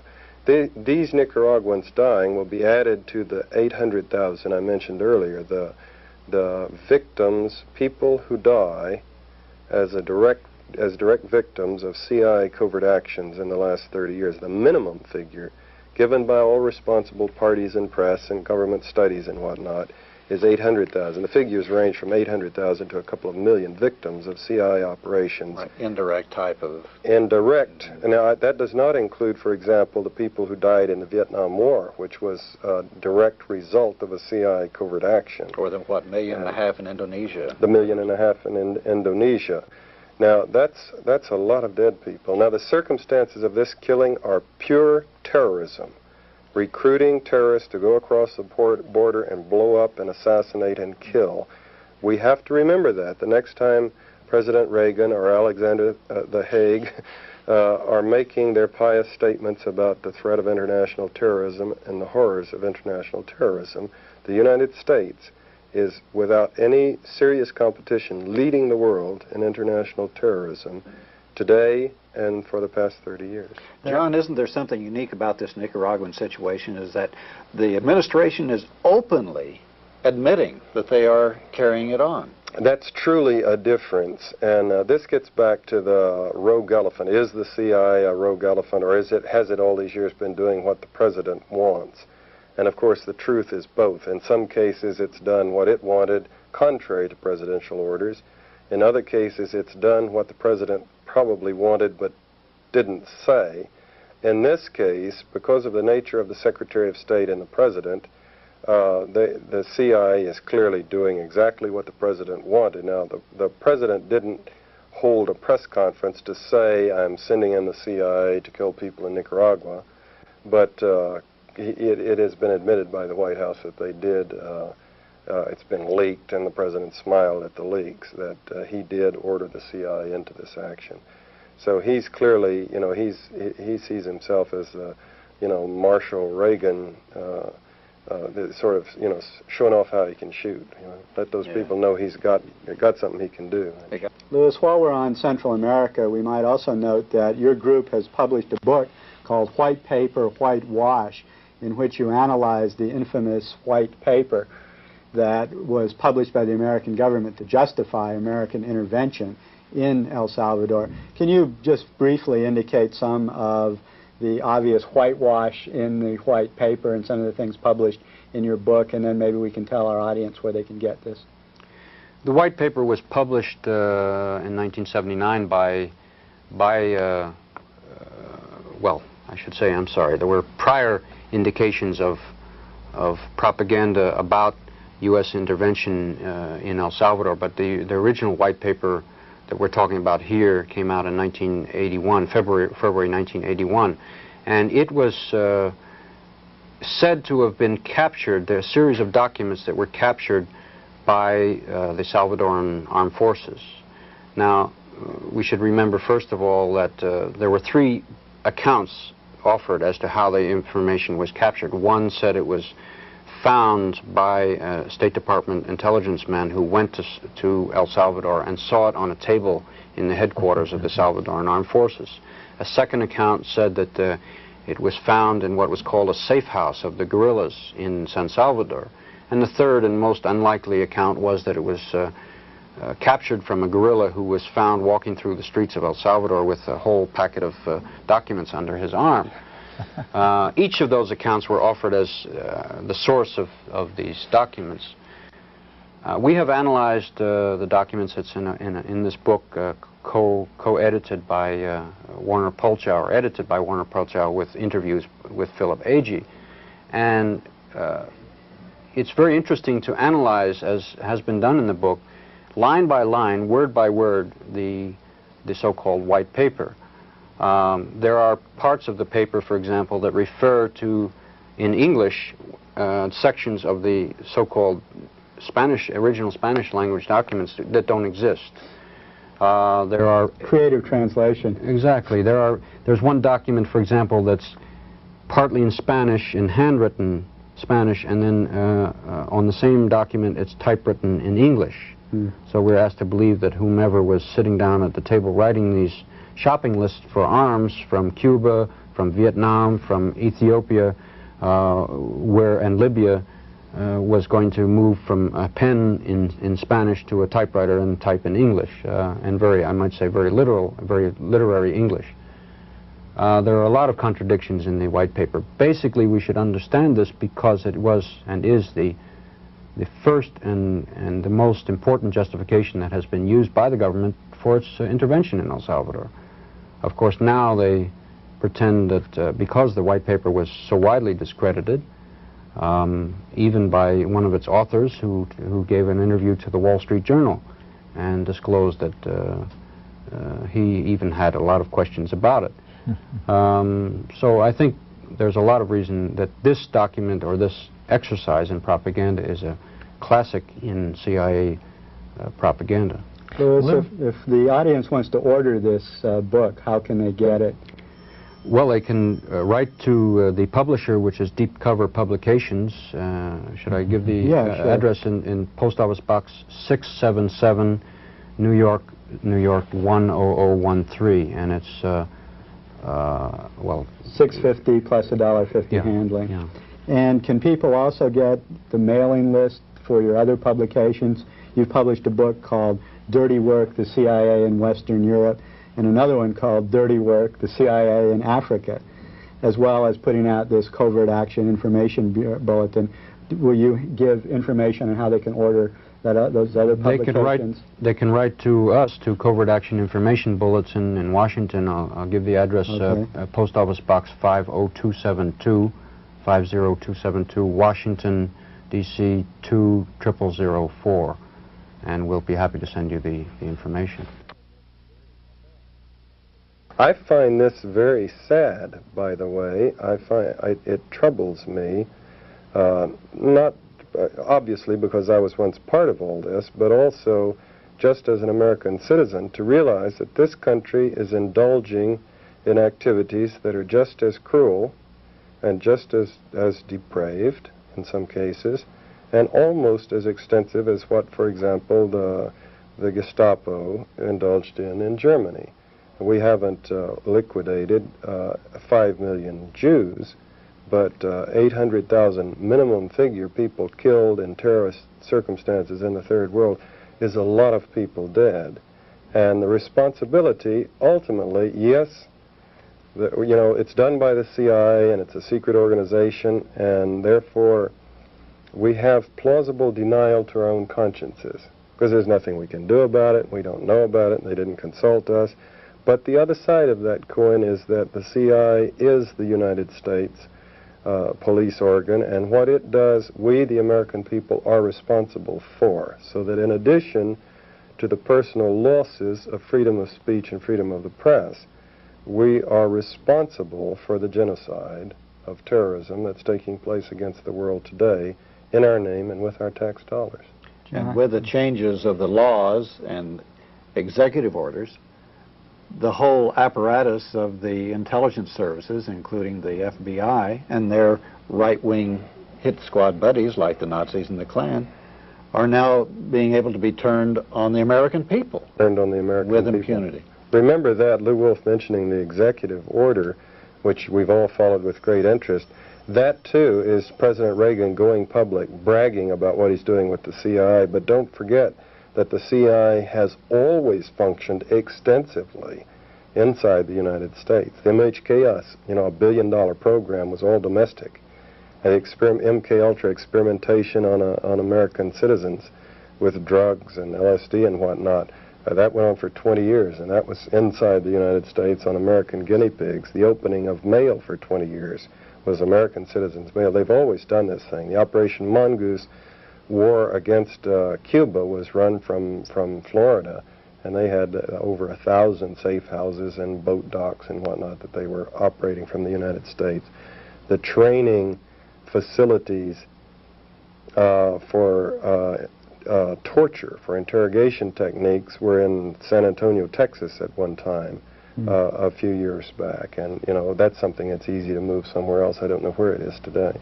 John, recently one of the individuals in the CIA that was in charge of these covert operations has recently resigned, and that is Admiral Bobby Inman, who was allegedly second in command at the CIA. It's been widely reported that Inman himself believed that William Casey, who is the director of the CIA, was overly fond of, quote, adventurous but ill-advised CIA operations abroad. And Senator Joseph Biden of Delaware has recently noted, without Inman, the intelligence agencies may be given license to try all kinds of questionable things here and abroad. In the light of what they've been doing, even under Inman already, what would be your comments on the Inman resignation in the future of the CIA? Well, I would have to regret the fact that he left. Not that he was a paragon of liberal virtues, but he seemed to be, when compared with William Casey and some of the others, Jesse Helms over on the Senate side, Carlucci, his predecessor, he seemed to have some pretty strong instincts for protecting American institutions. He protested the Names of Agents bill at one time, or at least one version of it, as being unessential to American national security, and of course he got a lot of criticism for that.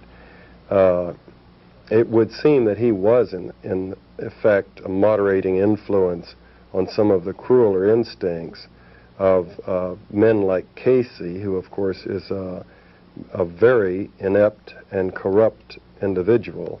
The corruption being that he's maintained his own business portfolio. He's a millionaire. While he's CIA director, he's running the CIA, he's running his own businesses, and of course from the CIA he can have some influence on world economic matters. He has also been appearing at Republican fundraisers, and of course that's one of the biggest no-nos in the United States governmental system, to have the head of a police organization with the influence of the CIA to openly advocate one political party's position and help it raise money. In that kind of a corrupt, adventuresome atmosphere, one would have to regret Edmund's resignation. The whole milieu, the environment is favorable to Reagan and the CIA and what they want to accomplish, what they are accomplishing. If you go one step further and consider Reagan's policies his first year in office, he's muted this a little bit, faced with a clear indication by the American populace about war. He and Attila the Hague were speaking constantly about the viability of nuclear war. War was an effective tool. We shouldn't be afraid of war. Going to war in El Salvador, discussing sending troops into Nicaragua, talking frequently about going to the source, quote, in Cuba, and talking about, demonstration wars or limited wars, nuclear wars in Europe and whatnot. These people gave every indication that they were looking for war. Now, they have toned this down a little bit in the last 2 months. First, you saw the turn, we all saw the turn, everybody who reads the newspapers, when the polls responded, 89% of the American people said they did not favor American military intervention in Nicaragua. And this was a pretty clear indication to the president that the American people were not going to support him. He would not be a successful president if he got us into a war. It would be something that he would have trouble selling, trouble maintaining. At the same time, there was a move in Congress that if the government of El Salvador didn't modify its human rights positions, they wouldn't get more money for aid. And then the second thing, of course, has been this massive groundswell reaction to his attitudes towards the bomb. And that's national, every corner of the nation, little bitty towns across the nation organizing effectively and having big demonstrations, as well as the big cities. The nation and the world so deeply concerned about the threat of nuclear war, and just absolutely horrified that you could possibly have a president in office whose mental capacities were so limited that he would actually talk publicly of demonstration atom bombs in Europe, popping off a bomb to show our will and resolve, limiting nuclear war to Europe, and the possibility of surviving nuclear war in the United States. This has horrified people to the point where he's got a big political problem on his hand from the famous Ground Zero and the freeze. And the result is that it's forcing a change in their stated policies and attitudes. They're toning down quite a bit from what they were saying a year ago at this time, for example, responding to the mood of the nation in some frustration, I think, clearly. Well, thank you, John. That's fine. We've exhausted you again, but we appreciate it. Lewis and his colleagues since 1978 have been publishing articles exposing the various operations of the CIA all over the world and some of the threats to civil liberties and democracy that this organization has contained. Louis, welcome to Alternative Views. Thank you. I'm glad to be here. First of all, how did you get into the CIA watch business, and what led you and your colleagues to found the Covert Action Information Bulletin? Well, I've been a journalist since the 1960s, and actually 1966. I spent 9 years in Southeast Asia, and it was really there that I first came to grips with what the CIA does in the world. That its main function, as I learned at that time in Laos and the Philippines, is intervening covertly in the affairs of other countries. And in fact, covert action, by the CIA's own definition, is activity, secret activity, which can be carried out without the knowledge of the targets of that activity being able to learn that it was carried out by the CIA, or in fact by the U.S. government. And what led you and your colleagues to found the Covert Action Information Bulletin? When did you begin to do this? Well, it was after a long succession of efforts, largely growing out of the Watergate revelations, of the Church Committee and Pike Committee reports, even the Rockefeller Commission reports, which documented gross and ongoing and very large-scale CIA covert activities that had been carried out. Up till that time, the American people didn't know very much about this. And that was really what the CIA is about, is keeping it secret from the American people. In sum, the CIA's activities, of course, are known to the people against whom they're carried out, but it's the American people who are the last to know about it.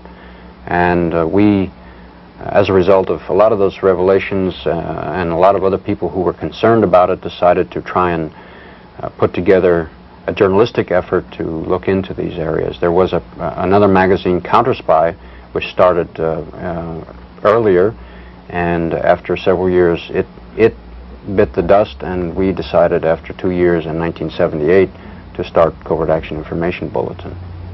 Well, it looks like there's going to be some real problems coming up, not only just for you and Covert Action Information Bulletin, but also for civil liberties in general in the United States, and finding out what's happening, what our government is doing in our name covertly around the world.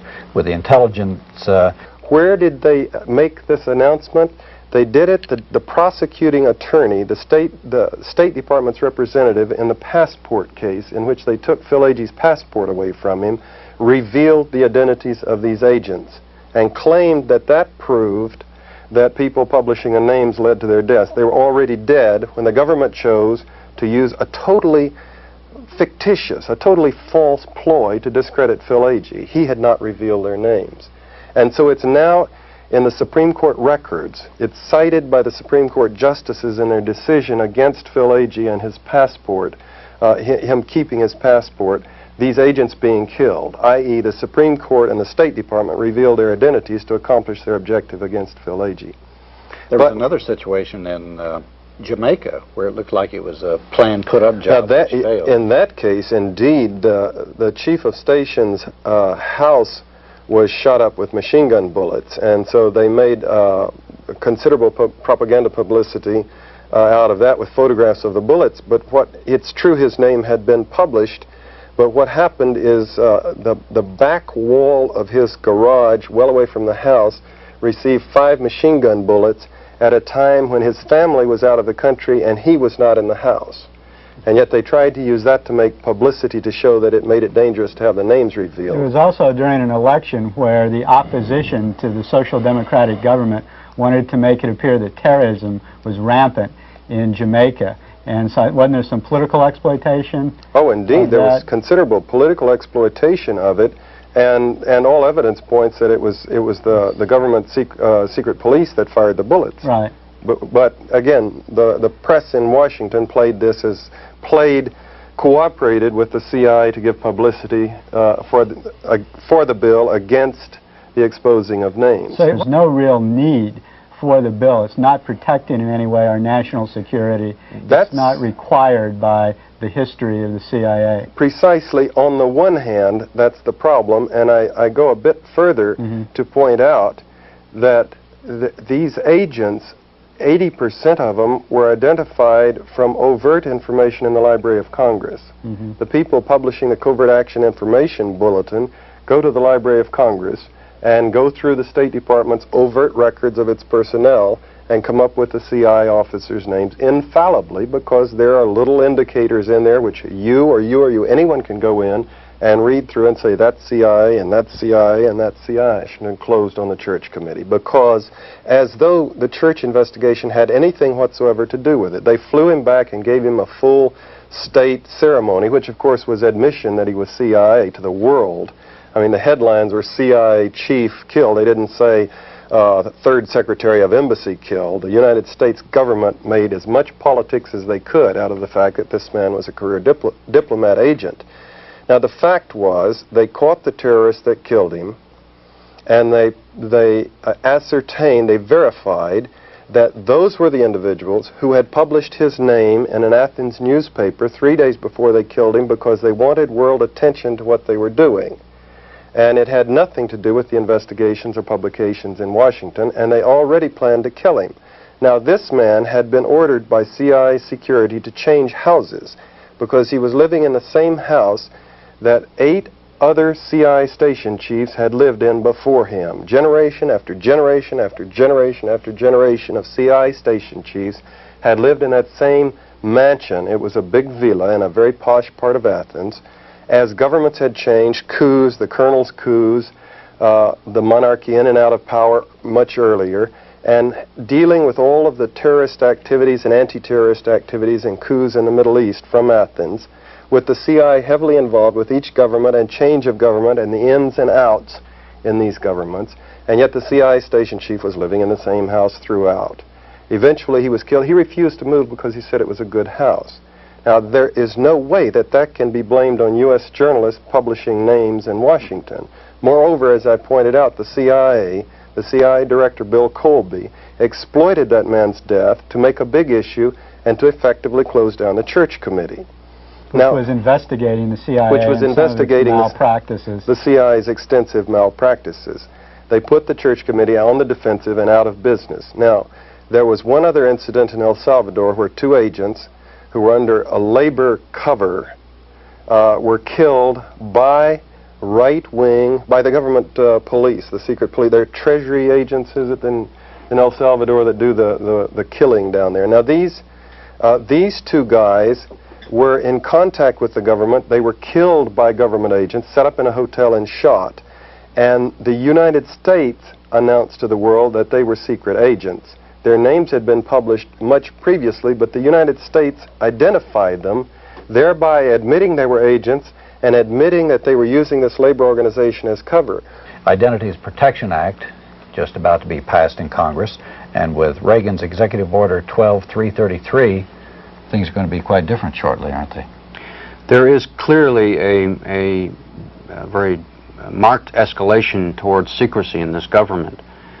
These 2 pieces of one legislation and one executive order. The executive order does not have to be propounded by Congress. Congress doesn't have a single word to say about it. Basically, these 2 working in tandem with each other, along with other efforts by this administration to embed the CIA and the other intelligence agencies, of which there are some 18 federal agencies, in secrecy.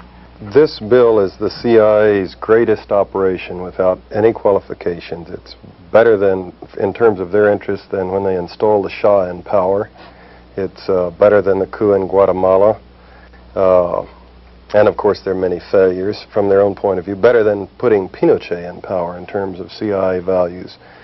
What it is nothing less than an Official Secrets Act. This is the legislation that the CIA has been trying for 30 years to get, to give it legal protection and legal exemption from freedom of speech and freedom of the press. Now, what makes it such a beautiful operation is that it is in the process of being passed. It's going through the Congress more or less like a dose of the salts. With the Senate voted on it a couple of months ago, the vote was something like 90-2, and the House it's expected to pass by a similar majority, and yet the American people by and large, including media people, including television interviewers across the nation and journalists, are oblivious that it's even passing, much less what it really means. Now, what it really means, see, it's couched, and what makes it such a typical and beautiful CIA operation is that it's couched in the terms of protecting our agents who are out in the cold, risking their lives to defend the country. This is Senator Benson was the original sponsor of this bill, by the way. And this was what he said about it in many speeches here in Texas. Now it's passed to Senator John Chafee and Jake Garnes sponsoring the bill in Washington. Now, who can argue with that? Legal protection from our agents whose names are being exposed by irresponsible people who don't agree with the government's policies. Now, if the facts were that simple, if those were the true facts, who could argue with it? But the truth is that these agents' lives are not in danger because of their names being exposed. The truth is that these agents are functioning from embassies with diplomatic passports under circumstances in which, if the worst possibly happens and they're absolutely caught buying secrets from some local spy agent, a minister in the government or whatnot, the worst that will happen to them, even in the Soviet Union, is that they will be asked to leave the country. Under no circumstances will they ever be attacked or jailed or executed or whatnot. By a government, another government. By the host government, right, where they're living and breaking all the local laws by being a secret agent and recruiting spies and inducing people to commit treason. Now, in the 4 or 5 posts that I served in overseas full-time, we had full liaison with the president of the country, the chief of the police, and all the police officers and all the military officers. This means that we met with them weekly in the name of the CIA, no secrets, to have lunch or dinner and exchange information and do favors for each other. If there were ever a terrorist attack or threat against one of us, the first thing we would do would be to pick up the telephone and call the local police chief and say, hey, there's a threat against us. And I might note that this would also apply in the Soviet Union. If there were a terrorist threat in Moscow against the U.S. Embassy or a U.S. case officer or a CIA man, they would call the local police and say, you know, somebody's about to blow us up. There is a brotherhood of secret, quote, secret police agents that functions like a brotherhood even when they're supposedly on the other side. They're competing, but it's sort of like professional football players. They're on different teams, but they're still professional football players. Well, you had buddies who were KGB agents. Oh, indeed. Played tennis with them, played chess with them, socialized with them, went drinking with them, and that was the SOP for all case officers everywhere. 2,000 plus, well over 2,000 names have been revealed, printed, published in the last few years, and not one agent has been killed because of his name being revealed. Now, there were 2 cases where it looked like they were put-up jobs, right? Which the congressman and the CIA always mention as the reason which they jumped on. Yeah. Richard Welch in Athens, the 18th of December in 1975, was killed. He was shot up by terrorists in front of his home. And at that moment, the church committee, which was in full session, was out of business. Washington, every door in Washington